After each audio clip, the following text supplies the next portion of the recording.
Qual é o erro fatal do servidor autista quando pede a redução de jornada?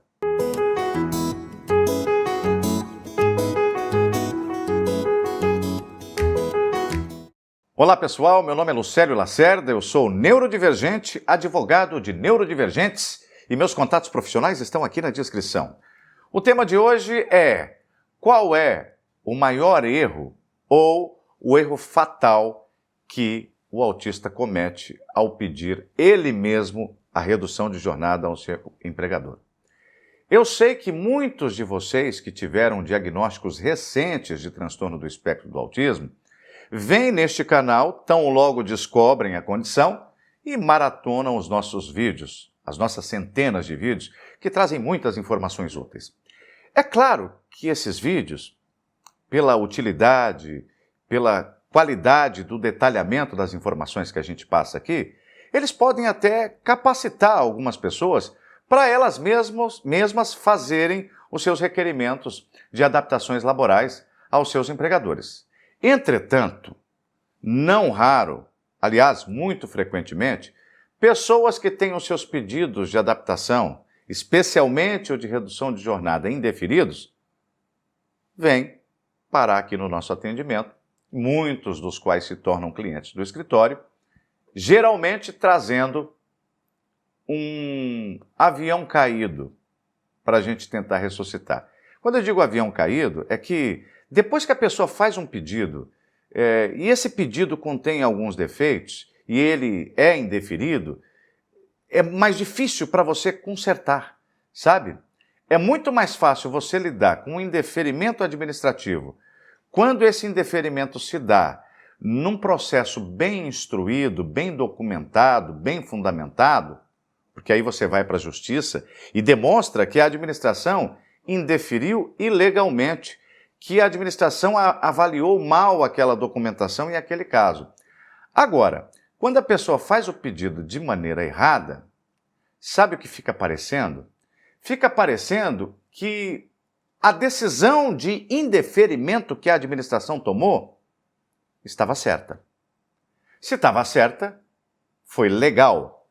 E se foi legal, o judiciário não vai querer modificar porque a decisão é legal. Então veja, um indeferimento de um direito que a pessoa tem pode ser a atitude certa, dependendo de como a pessoa apresentou esse direito e requereu o exercício desse direito.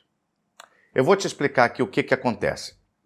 Geralmente, quando a pessoa faz ela mesma o pedido, o requerimento administrativo, e depois procura o escritório, eu não vou direto para a justiça. Às vezes a pessoa está doida para ir para a justiça. Não, eles indeferiram, eu tenho direito, eu assisti os teus vídeos, doutor. Então eu quero que o senhor vá para a justiça. Mas às vezes não dá. Por causa disso, porque o processo foi mal instruído, foi mal fundamentado e a administração não está errada em negar, não naquele caso, não daquela forma. Se você for para a justiça, vai perder, né? E se perder na justiça, transita em julgado e aí fica difícil para rediscutir essa questão em momento posterior. Então, veja, olha só do que eu estou falando. A Lei 8.112, que é o servidor da União, é o Estatuto do Servidor Público Federal, ela prevê no artigo 98, parágrafos 2º e 3º, o direito à redução de jornada. Estou falando dessa adaptação específica porque ela foi tema de abertura do vídeo. Então veja, lá quando fala da deficiência do servidor, e atenção, o tema desse vídeo se circunscreve à questão do servidor autista. Eu não estou falando aqui do servidor que tem dependente com deficiência, certo? Estou falando especificamente do servidor autista, do servidor que tem deficiência, do servidor que é neurodivergente. Muita gente pensa que o que dá direito à redução de jornada, a essa adaptação específica, é o fato da pessoa ter o diagnóstico de autismo. Ou seja, o médico falou que eu sou autista, me deu lá um papel dizendo qual é o CID, que é nível de suporte 1, logo tenho direito à redução de jornada. Só que não é isso que a lei informa. Eu tirei aqui da cartola a Lei 8.112, que é o Estatuto do Servidor Público Federal, não é à toa. Eu sei que tem muitos que estão assistindo aqui que são servidores municipais, servidores estaduais, servidores da administração indireta, dos estados, do município, da União, né, e que têm estatutos diferentes. Eu sei disso. Eu sei que nem todo o estatuto tem essa previsão dessa redução de jornada, que nem tem o Estatuto do Servidor Público Federal no artigo 98. Mas o STF, na resolução do tema 1097 da repercussão geral, decidiu que esse artigo 98 da Lei dos Servidores Públicos Federais, ele se aplica a todos os demais servidores. Todos os demais. Mesmo que no estatuto ao qual ele esteja sujeito, não tenha nenhuma previsão de redução de jornada. Mesmo que o estatuto contenha previsões diferentes desta que está no artigo 98. Por que o STF fez isso? Por que ele impõe a aplicação da Lei 8.112 a todos os outros entes da federação, a todos os outros quadros de servidores de todos os entes da federação? Você pode se perguntar, será que o município não tem autonomia para legislar? Será que os estados não podem criar seus próprios estatutos da maneira que bem entenderem, através das suas assembleias legislativas? Será que eles não têm essa independência? É claro que tem. Só que a independência, né, a competência dos estados para legislar sobre certos assuntos, ela é meio que residual. Não pode haver legislação para suprimir direitos humanos, para retroceder. Você pode até ampliar. Aqueles direitos da Constituição, né, direitos humanos que estão aí positivados no arcabouço federal, qualquer estado ou município, prefeitão aí quer ampliar, pode ampliar, não tem limite para ampliar. Mas suprimir não pode. O que eu estou falando aqui, gente? O STF entendeu que a Lei 8.112, no artigo 98, parágrafo 2º em 13, ela materializa aquele compromisso que o Brasil assumiu ao subscrever a Convenção de Nova York, a Convenção sobre o Direito das Pessoas com Deficiência, que criou ao Brasil uma série de obrigações que vem se expressando através de diversas leis.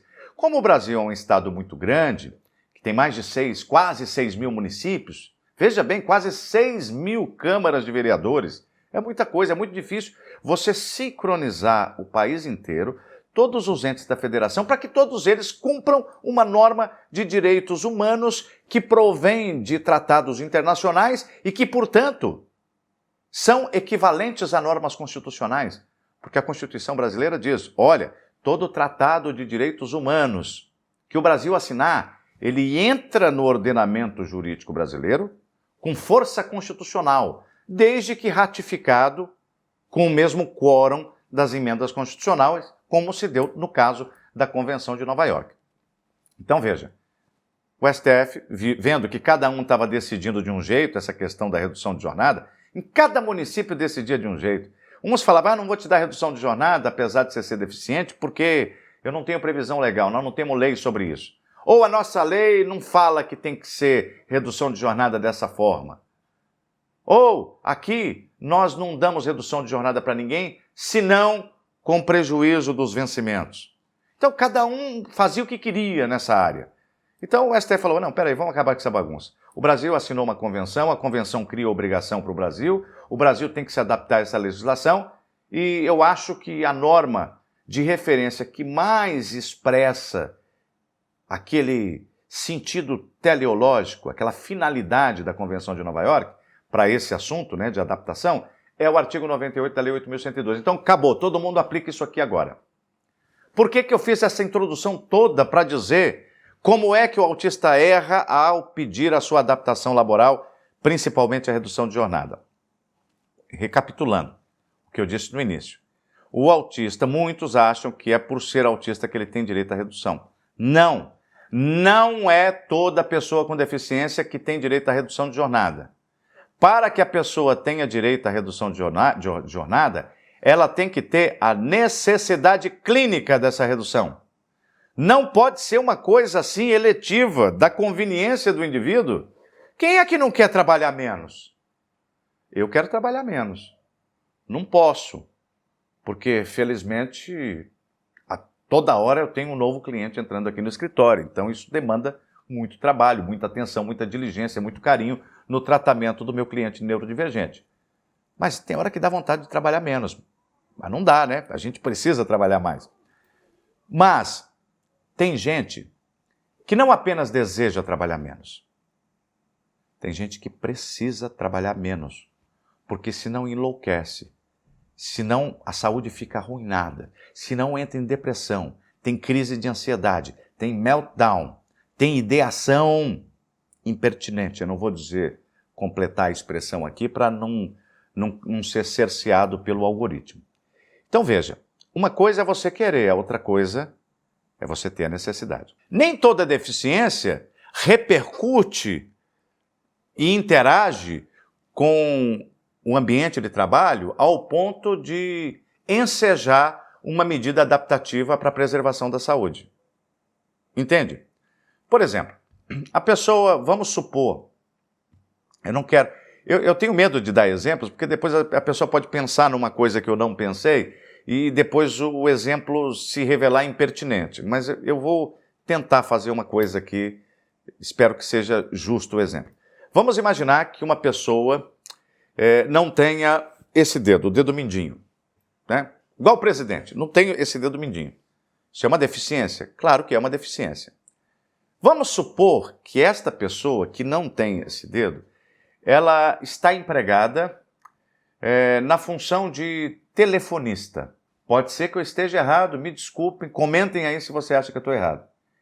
Você concorda que não ter o dedo mindinho, isto não tem uma interação importante com o atender telefone, se for uma telefonista?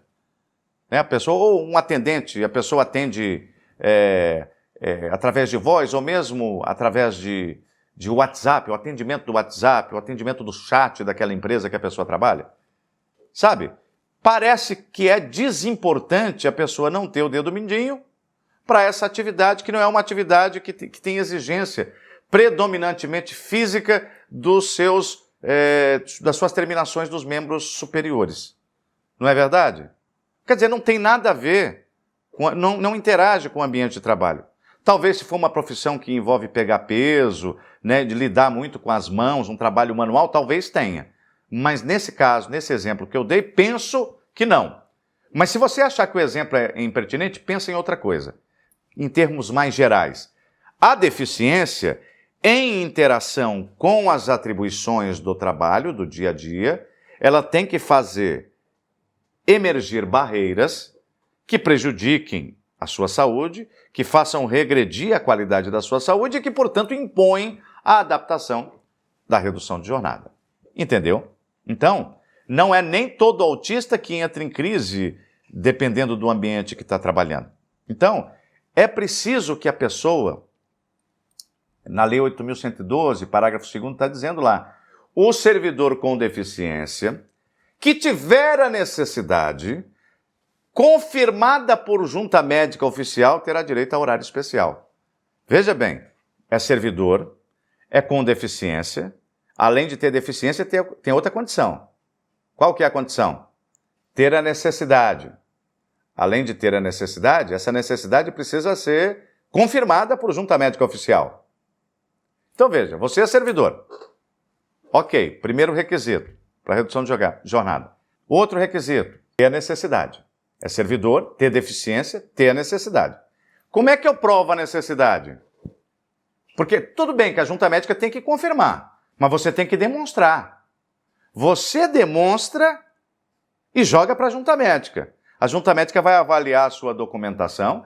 A documentação tem que ter a documentação clínica, ela tem que ter um detalhamento, um nível de detalhamento que não deixe dúvida para quem está lendo aquilo ali, aquele relatório médico. Que você não é só autista. Você é autista, você tem estes impactos, ou seja, esses sintomas. Esses sintomas aqui que você tem, 4, 5, 6, e tem que ser específico para você, não adianta falar sintoma genérico que serve para qualquer autista do mundo. Ah, ele tem rigidez cognitiva, precisa reduzir a jornada. Ah, ele tem apego a pautas, a interesses restritos, precisamos reduzir a jornada. Ah, ele tem hipersensibilidade auditiva com ruído, ele tem hipersensibilidade a luzes, precisamos reduzir a jornada dele. se você não, se a sua documentação clínica não tiver com tudo amarradinho, direitinho, sabe o que eles vão fazer? Eles vão te dar uma adaptação, mas não vai ser a que você está pedindo, que é a redução de jornada. Você, hipersensibilidade à luz e a ruído? Tá bom, eu vou te colocar, não vou te dar redução de jornada, eu vou fazer outra adaptação. Eu vou te colocar numa salinha com uma luz mais fraquinha, porque você tem hipersensibilidade, e vou te dar um abafador de som. Aí, o que era para ser uma redução de jornada bem sucedida, vira um negócio assim que acaba piorando as condições de trabalho da pessoa, porque a pessoa vai ficar lá isolada, numa sala, lá no cantão, né? Enfim, então, assim, isso acontece muito, tá? Por quê? Porque a pessoa não fez a relação. A sua documentação clínica que se apresenta para a junta médica, ela tem que individualizar a deficiência, dizer exatamente quais são os impactos. Tem as hipersensibilidades? Tem. Não é que não tem que colocar tudo isso, mas tem que fazer a relação. Tem que relacionar os impactos com as atribuições diárias e com o ambiente geral de trabalho, para levar à conclusão de que aquela adaptação é necessária. Aí, quando você demonstra a necessidade de maneira científica, coerente, de maneira detalhada, de maneira séria, né, sem dar saltos, né? Eu tenho isso, logo preciso daquilo. Não. A pessoa tem que ser capaz de vislumbrar, ao ler o seu relatório médico, que a sua vida ali, naquele trabalho sem o ajuste, vai ficar muito difícil. Vai ter comorbidades, vai piorar a sua saúde. Entende? Então, a primeira coisa que o servidor erra é nessa demonstração. Primeiro, eu acho que deve ser por causa da premissa equivocada. Porque muitos partem dessa premissa aqui. Sou autista, logo tenho direito à redução de jornada. Não é assim. Sou autista, vamos avaliar se eu tenho a necessidade? Estou demonstrando aqui, tem a necessidade. Então eu vou pedir a junta médica. A junta médica vai ler o seu relatório médico, que não pode ser um negócio de 1 ou 2 parágrafos. Convém que seja 3, 4, 5 laudas de relatório médico para dizer tudo o que envolve a deficiência na relação de trabalho, a execução da relação de trabalho, para então tornar factível que você necessita dessa adaptação em específico. Acho que tem outros erros também de fundamentação, né? Quando a instituição pública tem um bom departamento jurídico, essa questão da fundamentação se torna uma coisa menos importante, porque o processo do requerimento vai parar também na mão de um procurador experiente, o procurador entende mais de leis, então ele vai, né, nesse tal do direito de adaptação. Então, é mais uma coisa na qual o servidor, quando pede diretamente, peca. Às vezes o servidor peca porque direciona para a pessoa errada, aí o troço fica parado lá, ninguém delibera. Às vezes o servidor pede um negócio de boca, não protocola um documento, não guarda cópia de que fez o protocolo daquele requerimento, e aí aquilo perde-se no tempo, ali nas gavetas do serviço público, e ninguém toma providência com relação a isso. Então, gente, só para dizer, eu sei que ninguém gosta de gastar dinheiro com advogado. Teve até uma ex-presidente que disse que advogado é custo, né? Pode ser que seja, mas o advogado não é só custo. Advogado é custo, advogado é esperança, advogado é mudança de vida, advogado é chance de mudar de vida. Advogado é possibilidade, é probabilidade de melhorar a sua vida. Então, às vezes a pessoa não se importa de pagar um arquiteto para fazer um bom projeto, um projeto de decoração, um projeto arquitetônico de um imóvel, de uma edificação.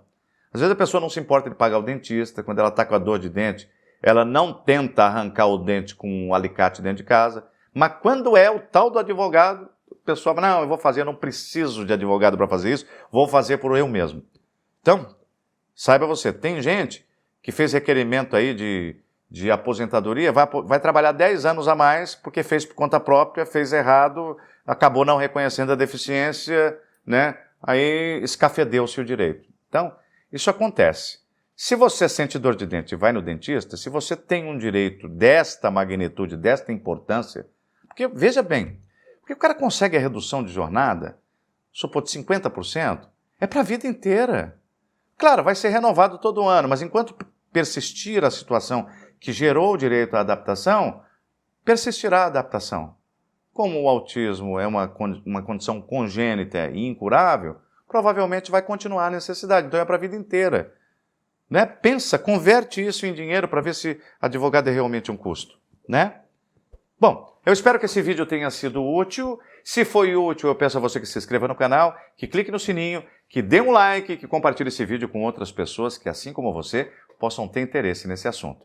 Muito obrigado, meus contatos profissionais estão na descrição e até o nosso próximo encontro.